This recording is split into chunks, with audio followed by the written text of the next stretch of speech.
Vous connaissez sûrement tous MrBeast. C'est actuellement le plus grand youtubeur au monde avec plus de 315 millions d'abonnés rien que sur sa chaîne principale.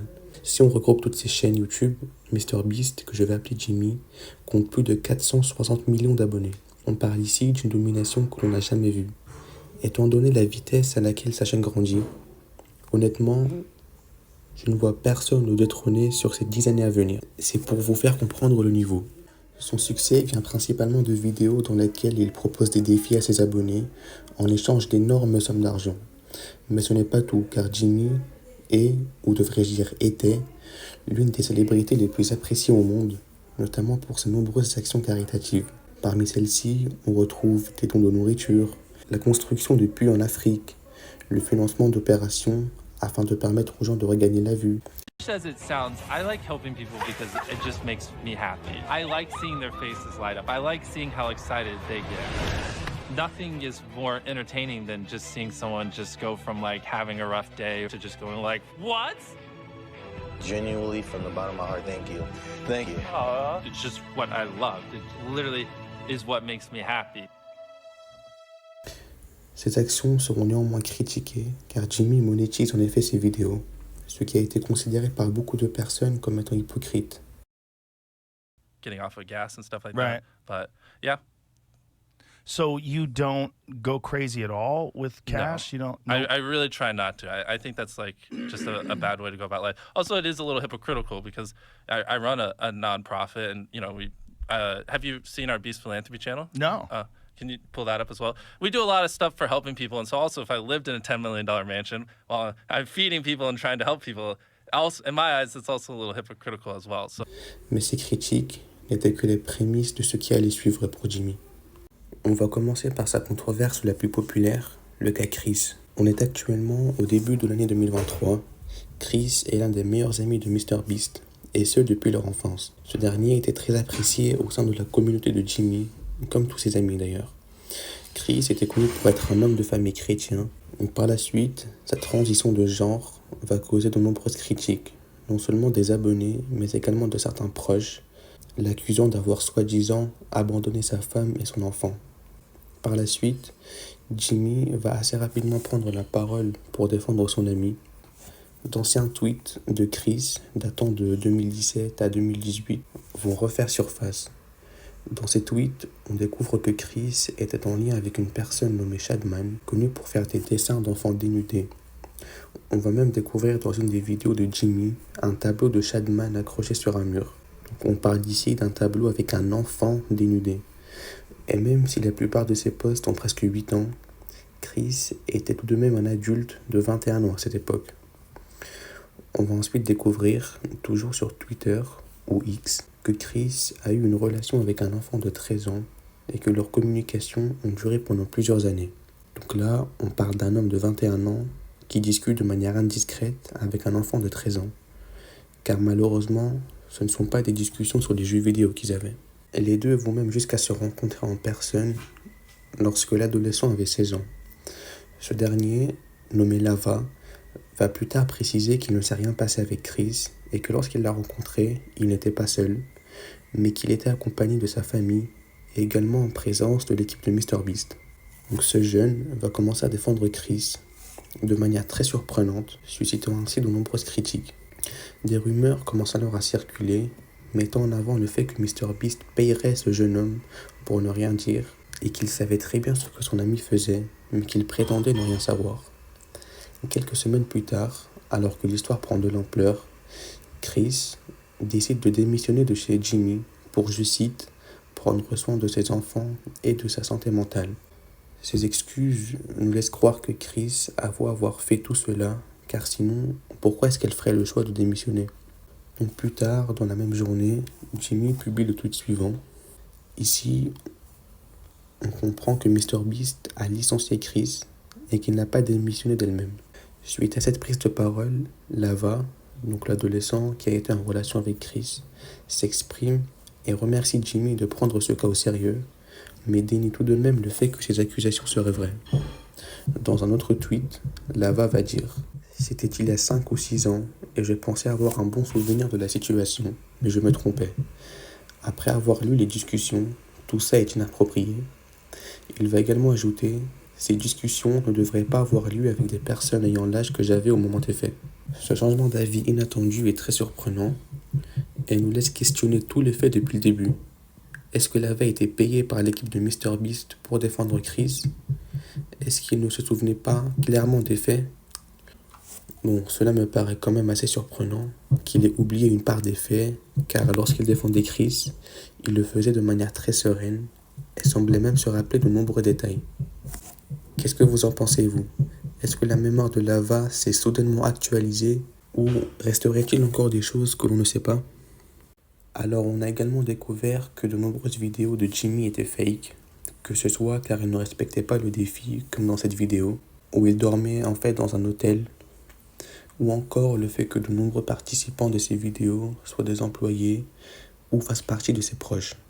Then you do have to be a little more scripted because, you know, a normal person, our production company or someone who doesn't, you know, take it as seriously as we do, they would just be like, all right, this 24-hour period, we're going to film in this 1 hour window. We're going to roll with these 10 cameras. You're going to say this. You're going to say that. You're going to say this. This is your character, and you're going to do this. And then they'd be like, cool, we got all the shots. You know, we'll see you in 23 hours for the next challenge. Whereas for us, it's just like, all right, over the next 24 hours, do what you want. We're capturing it all.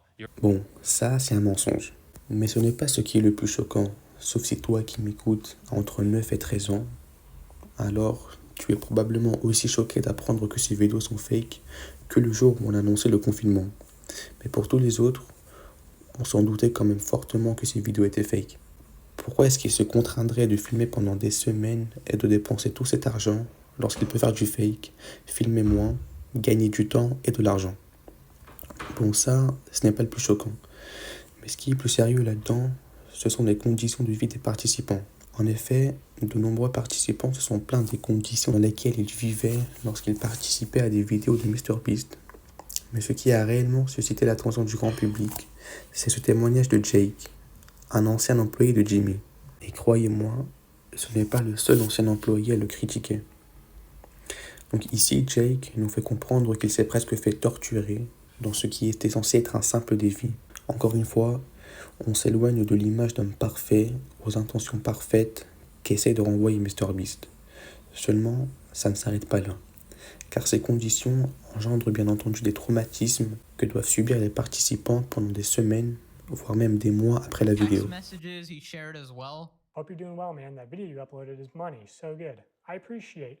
I'm doing better physically. Mentally, I'm still kind of in a place.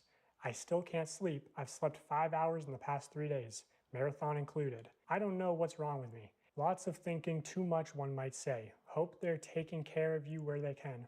I mean, I was kind of shocked they didn't pay me for the full 25, 30 days. They paid me what I made up to that point. Like, even when we have to pull the plug for my mental health, the mechanism of the game is still at play. I'm just happy to be out. I still can't walk well, but it hurts less. Off-camera breaks, lights off at night, visitation, take the marathon out. Marathon is a video in itself. You can't expect someone to exert themselves like that for 45 seconds of content. The challenges really made it feel dehumanizing. Ce YouTuber, qui est la personne qui a mis en lumière la plupart de ces accusations, a également dévoilé une des pages du contrat de travail de chez Jimmy, dans laquelle il est écrit « Non ne veut pas dire non ». Alors ici, à la limite, on pourrait dire que Jimmy est juste un patron strict et ambitieux qui veut atteindre ses objectifs, jusqu'à ce que ce gars dévoile que cette technique peut entraîner à des mensonges dus à la pression mise sur les employés.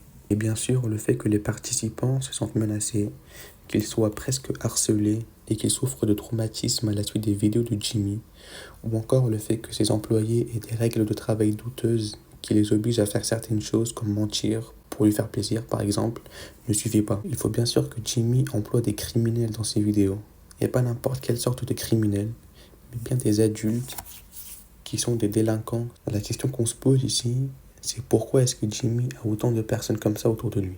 Surtout que la plupart de ses abonnés sont des enfants. Et non seulement est-ce qu'il l'a embauché, mais il connaissait son passé criminel. Comment est-ce qu'on le sait? Car Jimmy l'a plaidé Delaware. Donc c'est un état aux États-Unis. Mais pourquoi cet état précisément? Parce que cet homme en a été banni suite à ses crimes. Jimmy a donc décidé d'en rigoler en l'appelant comme ça, sûrement pour ajouter ce qu'elle considère être de l'humour. Donc je rappelle que ce sont des accusations et que Jimmy n'a pas été condamné. Mais si tout cela est vrai, alors c'est vraiment flippant. Je veux dire, employer un gars comme ça, tout en sachant que la grande majorité de ton audience se compose d'enfants, et en plus faire des blagues à propos de ses crimes en pleine vidéo. Quoi? Jimmy possède également une marque de chocolat très célèbre appelée Feastables, qui sont censés être des chocolats sains et tout aussi bons que les chocolats normaux. Car bien sûr, Jimmy veut prendre soin de la jeunesse. Il va donc constamment critiquer les autres marques de chocolat américaines. All the time, I just grab a Hershey's bar, and anytime I see one, I just fucking throw it at the wall. It's kind of a joke. Because obviously, so much obesity and disease comes from the stuff we eat. Like Hershey's, for example, there's 10 ingredients, super processed. Our Feastables bars are 5 ingredients, and just all the ingredients are way higher quality. And it's infinitely better than the other options out there. Seulement, lorsqu'il va faire goûter son produit à des invités, les retours ne sont pas comme il l'espérait. I got all the Feastable chocolates. Let's try them and rank them 1 to 6. I'm gonna be honest, and I hope Jimmy is sitting next to me and not getting his feelings hurt. Compare it to Hershey's. It's our Crunch Bar. Okay. This is the one you believe in. Yes. Not crazy, Jimmy. No? No. You don't like Crunch Bars? I do like Crunch Bars, but again, it's too sweet. Let me try this. Maybe these are defective. Oh my God. Ce qui est normal, car si tu t'engages à faire un chocolat sain, tu vas devoir faire des sacrifices sur le goût du produit. Seulement, ces critiques n'ont pas plu à Jimmy. Il va donc décider de changer secrètement les ingrédients de son chocolat pour améliorer le goût. Sauf que, comme vous l'aurez compris, en améliorant le goût, le chocolat va perdre son aspect sain et va même devenir plus calorique que les autres chocolats sur le marché. Et bien sûr, c'est pas assez. Donc, écoutez ça. Is using child labor and slave labor for his chocolates today and has been since late 2023. When Feastables first launched in January of 2022, if you went into their FAQ, their frequently asked questions section, they proudly displayed that they were child labor free and slave labor free. As a matter of fact, in April of 2023, they doubled down and they added to their list of main menu options this option that said, we're slave free. And if you clicked it, it had an entire dedicated page talking about how they were free of slave labor and child labor. But just a few months later, in October of 2023, that main page item that said we're slave free, that was removed. In addition, in the frequently asked questions section, that stuff about being child labor free and slave labor free, that stuff also disappeared.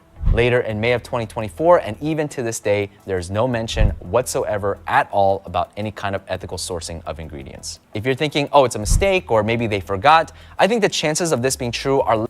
Donc là, on atteint de nouveaux sommets. Applaudissons tous Jimmy.